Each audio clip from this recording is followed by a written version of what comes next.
Water scarcity is no longer a distant environmental concern. It's a live operational risk, one that's already shaping how South African businesses plan, invest and grow.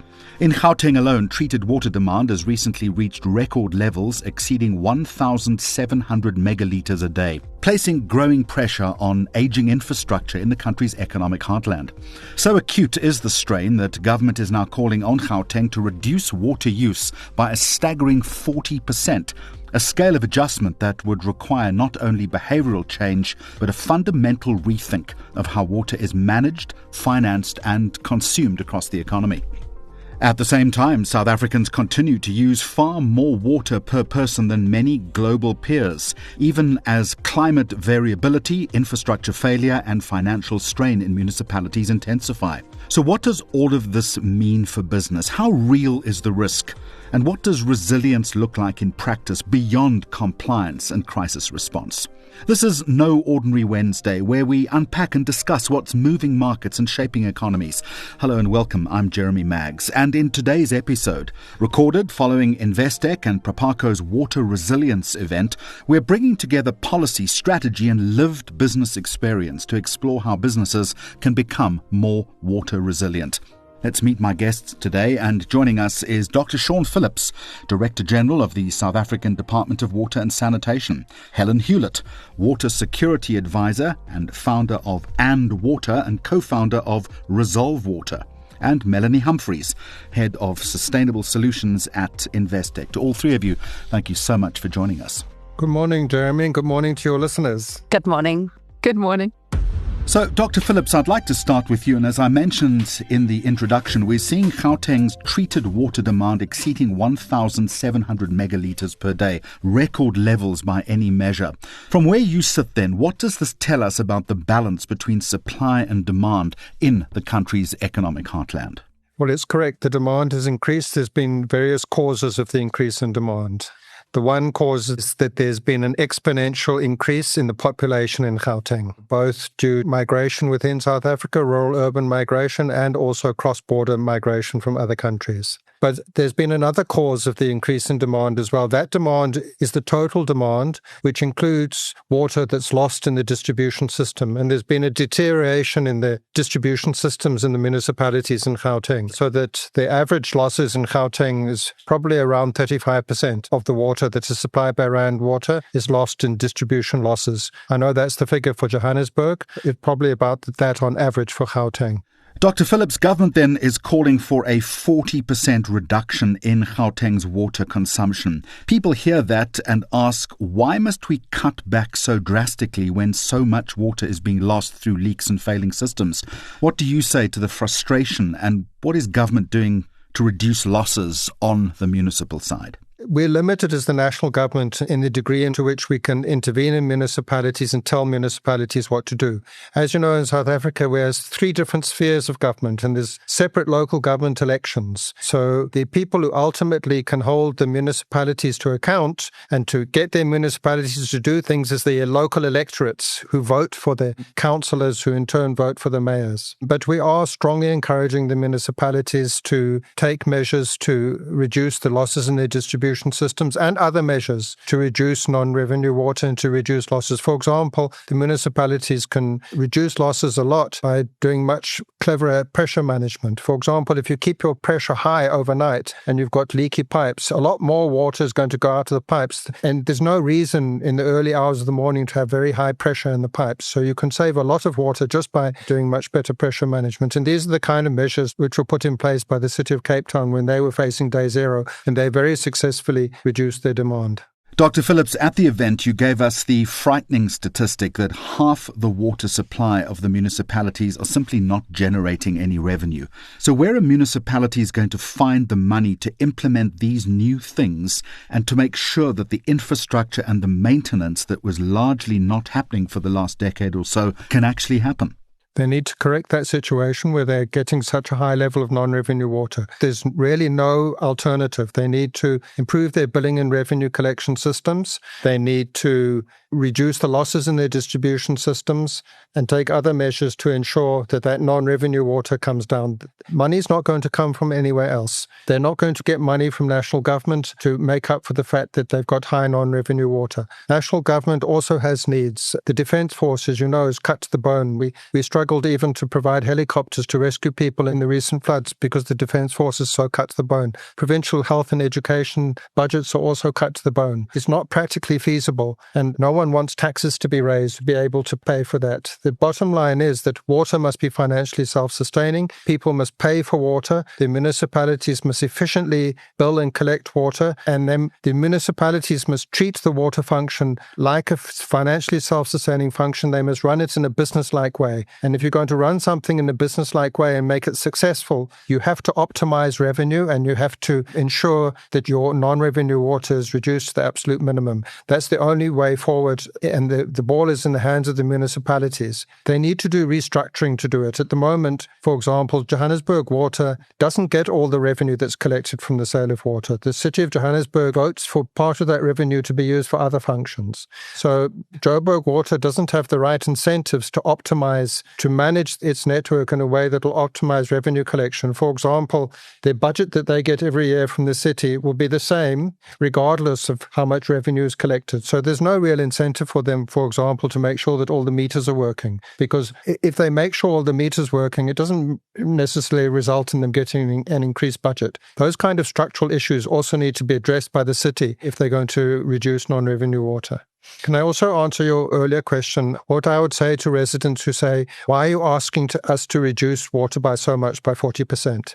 It's important to understand our messaging around the need for people to use water sparingly. We're not saying that someone who's already using water sparingly, someone who doesn't waste water, needs to reduce their water consumption by 40%. We're saying the average water consumption in Gauteng needs to go down by 40%. What skews the average is that there are some people who are really using water excessively. The municipalities, to their credit, are starting to use data a lot more, starting to identify those particular areas where there's very high usage, and they need to focus on those areas, getting consumption down in those areas. So it doesn't mean that people who are using water moderately and very carefully have to reduce their usage by 40%. It means that those people who are using excessive amounts of water must stop doing so. It means the city must put in place measures to stop that from happening. For example, in Cape Town, when they faced day zero, they put in place very strong punitive tariffs for people who used excessive amounts of water, which was quite effective. Helen Hulett, let me bring you into the conversation. Now, you work with corporates and investors who are trying to make sense of exactly this kind of system risk. From your vantage point then, how has business understanding of water risk evolved, particularly over the last couple of years? So it actually stood still for a number of years, having been in this space for about 20 years now. Business was very, very much stuck in that water is something that's dealt with outside of their fence line. It's not an issue to them. The only time it ever touched a business was whether it was sustainability reporting or reputation. And you can fight business as much as you want, and they weren't changing this narrative. However, in about the last year, this has changed quite substantially. And it's hitting the big industrial players, and the banks are getting a very good view into it. And they're looking at, okay, well, it's no longer just a sustainability on an ESG issue. It is very much a production continuity issue. So how does it impact our revenues? How does it impact our financing and our asset value? So they're taking a far more practical view of it and now trying to grapple with, well, how do we actually manage these risks that are actually significantly impacting our operations across the country? And to get back to what Sean was saying there is South African businesses have historically not treated water well. And that is where Mindshift has to change at the moment. It's what quality are you putting out there and what volumes are you using? And I think as South Africans, we can be found a little bit guilty in that space. And Melanie, this is where I want to bring the Investec lens into our conversation. You're not a water engineer, but you're sitting across the table from clients every day. What are you seeing in terms of how South African businesses are responding to water risk? Jeremy, I very much echo Helen's sentiments. I think the biggest shift we've seen is an approach towards proactive water management, the management of risk, but also identifying opportunities for revenue generation and cost saving when it comes to water. And so a shift towards a similar mindset to what we've seen towards renewable energy and energy resilience. And so firstly, businesses are investing in on-site resilience, water backup systems, water treatment, reuse technologies, smart metering, monitoring, very, very important. And also a recognition that partnership and collaboration is very important, that our clients can't go on this journey on their own, and that engagement with municipalities, with service providers and technical support is critical in terms of helping to solve.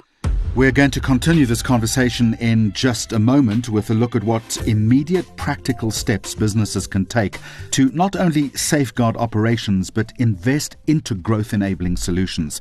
But first, I'd like to flag another Investec podcast that you might enjoy. Ahead of the Investec Cape Town Art Fair on the 20th to the 22nd of February, a new season of Art in Focus is now live. A podcast and video exploring the dynamic and rapidly growing African art market. You can listen to Art in Focus wherever you get your podcasts or watch it on Investec's YouTube channel.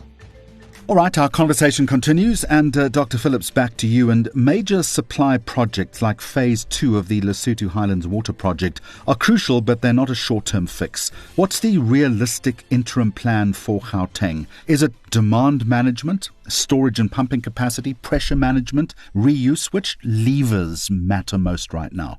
Jeremy, you're quite correct. We're currently about halfway through building the second phase of Lesotho Highlands. It's about 50% complete. It should enable us to increase the abstraction limit for Rand water from the Vaal Dam by about 2028, 2029. So what do we do in the meantime? Because Rand water is not allowed to abstract more than it's currently abstracting. And what's happening now is that the demand is occasionally exceeding the available supply of water. And that's when we start getting water supply disruptions. So what's imperative in the interim and even in the long term, because even when Lesotho Highlands is finished, it's not going to result in that much of a large increase in the abstraction limit. Rand Water's built additional treatment capacity, so it'll be ready to treat additional water. But it won't be long until demand starts exceeding supply again. And then we're going to have to start another huge new capital project. Probably the next one will be to pump water all the way up 600 kilometers up from the Tugela catchment in KwaZulu-Natal, which is going to be very expensive. And of course, the residents of Gauteng will have to pay for it. So from that perspective, it's also good for businesses and domestic users to use water more sparingly, because given that Gauteng doesn't have sufficient of its own naturally occurring water resources, these ways of getting water to Gauteng from the mountains in Lesotho and from as far away as the Drakensberg are extremely expensive, and we have to pay for it as Gauteng residents and users. So the key things that need to happen is that we need to get the municipalities to reduce the losses in the distribution system. Everyone needs to put pressure on the municipalities to do that. We're doing that, but also the electorates in the municipalities need to demand from their representatives in local government that this be a priority, to improve the maintenance of the municipal distribution system, to improve the response times to leaks, to take a number of measures to reduce the losses in the distribution system. Then secondly, what you mentioned about investment in reservoir, additional storage capacity and pumping is very important. And if you look at Joburg Water's turnaround strategy now, it's prominent in there. They have a range of projects to maintain their reservoirs better, to fix the reservoirs. Quite a few of their reservoirs are also leaking badly, and also to increase the sizes of the reservoirs and to build more reservoirs, and also to build more pumping capacity. Because what happens is that when demand starts exceeding supply, like, for example, during a heat wave, when lots of people start putting more water in their gardens, then what happens is that the reservoir levels start dropping. And then as the reservoir levels start dropping, it means that people living in high-lying areas start not getting water because it's gravity-fed. And then when the demand drops a bit again, it takes a long time for the system to recover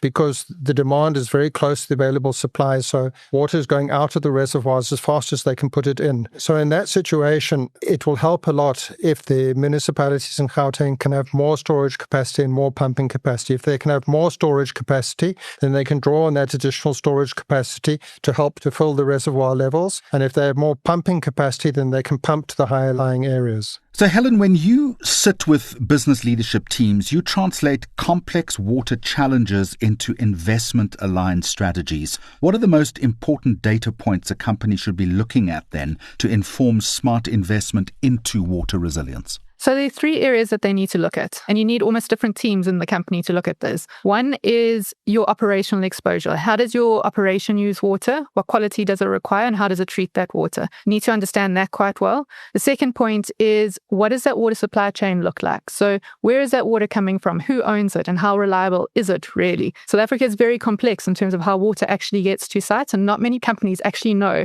where their water is coming from and the different processes that it goes through. So understanding that, it's quite difficult, because a company that, if they have 10 operations across the country, that looks completely different for all of those operations. And then thirdly is, it looks like that now, but what is it going to look like in the next 5, 10, 15 years? As Sean says, there's a lot of infrastructure projects coming on board now. There was a lag for 10 years, but now a lot of work has been done. And there should be some relief in that area and a lot of catchments. But how long are they going to take? What is the business risk until they do actually come on board? And then don't rely just on supply side. What should they be doing in terms of demand, reducing that demand? So they're not just thinking that infrastructure is going to be the silver bullet in the end. Helen, you mentioned that it's incredibly important that they understand where their water is coming from. How do you suggest they do that? And is there any sort of technical know-how or software that is used? It's a great question. Having been a consultant in this space, how it usually works is that you will have a facility or have an area, and you'll get a consultant in, and they'll do all the digging, okay? And they'll pull up the data, and they might use old reports, or the reports might have been updated. So what we're currently doing is we developed a solution which we're relying on all government information, but we're using LLMs to consolidate all of that information and geospatially locating it, so that you'll be able to click on a location and see, where is my water coming from? What's the quality? What are the latest reports? What's the latest media releases for that specific location? So that a company or a bank would be able to test their portfolio to say, okay, yes, for my portfolio, these are the key risks that we need to look at for each of those facilities. All right, Melanie, how should companies then think about the return on investing in resilience, especially when municipal performance is uncertain and trust is low? Yeah, our water crisis has consistently been ranked as one of the threats with the highest likelihood of impact on South Africa's economy and on businesses and corporates.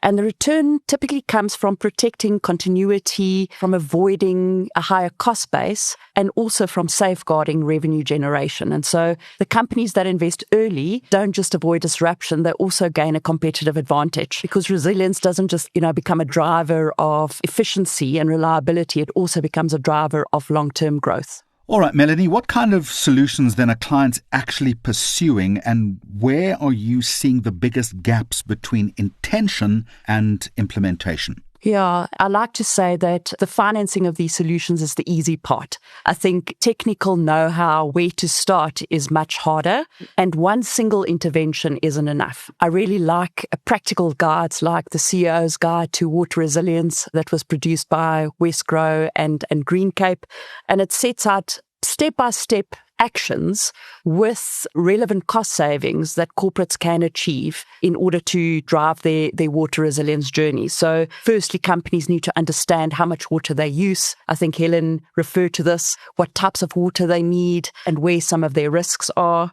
Secondly, and most importantly, it is about reducing your demand. And simple efficiency upgrades can actually go a long way. And often these things aren't about massive capital investments. It's about the low-hanging fruit that has impact. Like toilets. Like toilets. And we spoke about, simple measures around double flush toilets that even a household can install in order to drive water efficiency. Thirdly, organizations can reuse water on site. And so whether that's grey water, rainwater harvesting, and even desalination becomes a viable option in certain instances. And then to diversify your supply and to find alternative sources of water. And then fifthly, and something we spoke about at the water event, is water stewardship. The partnership that is required between businesses, government, NGOs, as well as the various service providers in order to provide these solutions. And so together, with a step-by-step approach, we really recommend that corporates reach out to experts in their journey and to help them navigate their water resilience risks. And Melanie, under Investec Sustainable Solutions, do you offer any assistance when it comes to the technical know-how and partnerships? Absolutely. So, Investec Sustainable Solutions we're a bunch of bankers. And so often we know just enough to be dangerous about the technical solutions that is required here. But there's a deep acknowledgement that is often what we need to unlock. And so we have various partnerships that help clients navigate that journey so that we create infrastructure solutions that make sense from an operational point of view, as well as a technical point of view, and then, of course, from a commercial point of view, which is where we come in with funding support. Dr. Phillips, one of the key themes that came across in this event was the need for collaboration across private sector, across government, across NGOs, civil society. From your perspective, then, where does private sector involvement genuinely add value? Well, all I'm hearing at the event and in this interview is music to our ears. And it shows the point that there's always opportunity in adversity and there's opportunity in crisis. We've been hearing in this discussion that there's been a change in the private sector over the past year. The private sector is now focusing on water issues as a major risk and implementing measures on a wider scale than it did in the past to address the risk, and which essentially involves reducing their demand but also increasing their resilience. Now, by the private sector reducing demand, it helps us enormously, especially in Gauteng at the moment. Our key problem, until we can get additional water resources in, is this challenge to reduce demand. So I'm thrilled to hear that the private sector is now playing this role of reducing demand. It's a bit similar when we experienced terrible electricity load shedding. As a response to that, because there was a risk that your business might not be able to continue because of the electricity load shedding, a lot of businesses put in place their own electricity solutions and put in place solar, etc. But by doing that, they also helped solve the national problem because they helped to reduce the electricity demand, which in turn reduced the electricity load shedding. So I think just what's happening naturally in the private sector as a response to the water crisis is hugely helpful to us. One of the big risks, though, is that, and there was a similar risk in the electricity sector, is that some people in municipalities might oppose this because they might say, we can't allow people to reduce demand, or we can't encourage people to reduce demand. We can't encourage people to produce their own water because that would result in a revenue reduction for us. And when there was the electricity load shedding challenges, there were similar arguments, some municipalities and from some people in Eskom, that we can't allow the private sector to generate electricity and we can't allow households to put solar panels on their roofs because that would reduce revenue for municipalities and reduce revenue for Eskom. So that's going to be a challenge, and we have to overcome that like it was overcome to enable much more diverse electricity generation. And we would like to work with the private sector to address that problem, to engage with municipalities and to win that argument that it's not really a progressive argument. It's too narrow focused. It doesn't take the bigger picture into account. And actually, it's in the long-term interests of the municipalities to allow businesses to do these kind of demand reduction measures. Okay, before we wrap up this conversation, I'd like to leave our audience with some practical guidance. So, Helen, if you were advising a chief executive today, what's the one thing they should stop doing and the one thing they should start doing when it comes to water? Also, what's one behavior that signals a business is taking water resilience seriously? The first thing they need to stop doing is waiting for someone else to solve this problem. It's all of our responsibilities. The second thing that they should do is figure out their biggest critical dependency and stress test it. It's an easy thing to do. So take your most important water source and play a scenario in what happens if this was restricted for 3 months. How would that impact production, revenue, and contracts? And you'll quite quickly figure out just how exposed you are. And it'll also force you to start to gain knowledge in terms of where that water source is coming from. Because the companies that build resilience don't try to solve everything. They look at what do they need to solve to keep their production going. And they also just gain knowledge in terms of where their water is actually coming from. And Dr. Phillips, from a national perspective then, what role do you need business to play most urgently, let's say in the next 5 years? I think to continue as they're doing. And as Helen said, to recognize that this is everybody's problem. Sometimes when we as government say that the rest of society needs to play a role, the demand comes down, people think government is absolving itself of its responsibilities, blaming other people for a crisis that it created. There's some truth in that, but we try to consistently say government needs to sort itself out, the municipalities need to address the leaks, but that alone isn't going to be enough. We must also bring demand down if we're going to reduce water supply disruptions. And business, from what I've heard today, the private sector is on the right track in terms of making their contribution.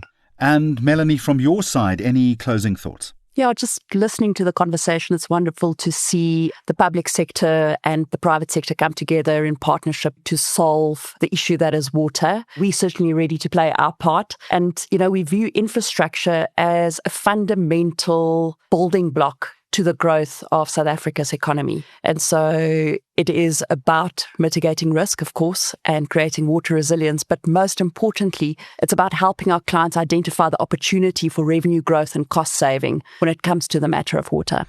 And that is where we are going to leave it. Dr. Sean Phillips, Director General of South Africa's Department of Water and Sanitation, Helen Hulett, Water Security Advisor, founder of And Water and co-founder of Resolve Water, and Melanie Humphries, Head of Sustainable Solutions at Investec. Thank you all for joining me on this episode of No Ordinary Wednesday. It's been a fascinating and I think a valuable conversation.